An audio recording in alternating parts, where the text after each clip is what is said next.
So 2005 కదా industry entry.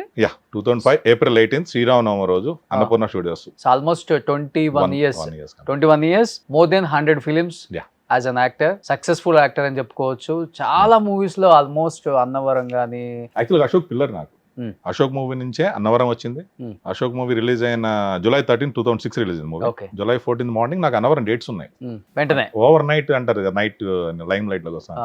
నేను shock, నేనే ఎక్స్పెక్ట్ చేయాలి. అంటే ఫస్ట్ కంపెనీ నుంచి ఫోన్ వస్తే ఎవరో విజయవాడ, నాది నేటివ్ విజయవాడ, ఫ్రెండ్స్ ఫోన్ చేస్తున్నారులే ఎవరో ఏడిపించడానికి రాత్రి సినిమా చూసి అనుకున్నా. తర్వాత అశోక్ ప్రొడక్షన్ మేనేజర్ అప్పుడు గిరి గారు ఉండరు, ఆయన ఫోన్ చేసి నేనే మీ నెంబర్ ఇచ్చాను, మీకు వచ్చిందంటే వీళ్ళ ఆఫీస్కి వెళ్ళండి పిలుస్తున్నారు, ఎవరిని మాట్లాడతా అంటే ఏమంటే రెడీ అయ్యి వెళ్ళిపోయాను ఆఫీస్కి. భీమనాయన్ గారు కలిశారు. ఏంటి ఎక్కడ ఇన్స్టిట్యూట్ చేశారా? ఫస్ట్ నేను బీహారీ అనుకున్నారంట, ఆ క్యారెక్టర్ బిహారీ. గెటప్ అదంతా చూసా. లేదు సార్ నాది విజయవాడ అంటే, ఎక్కడ ఇన్స్టిట్యూట్ అంటే లేదు సార్ మూవీస్ బాగా చూస్తాను అంటే, సరే అని బయట వచ్చేస్తే కింద కోడైరెక్టర్ గారు, అప్పుడు గిరి గారు, ఆయన పడి గిరి గారు కోడైరెక్టర్, ఆయన లేరు, రీసెంట్లీ ఎక్స్పైర్ అయ్యారు ఆయన. ఆయన డేట్స్ ఇచ్చారు. నేను ఫుల్ హ్యాపీ. క్లౌడ్ ది 9 అంటారంటే నాకు తెలియదు కానీ ఒక 1 week అయితే మాత్రం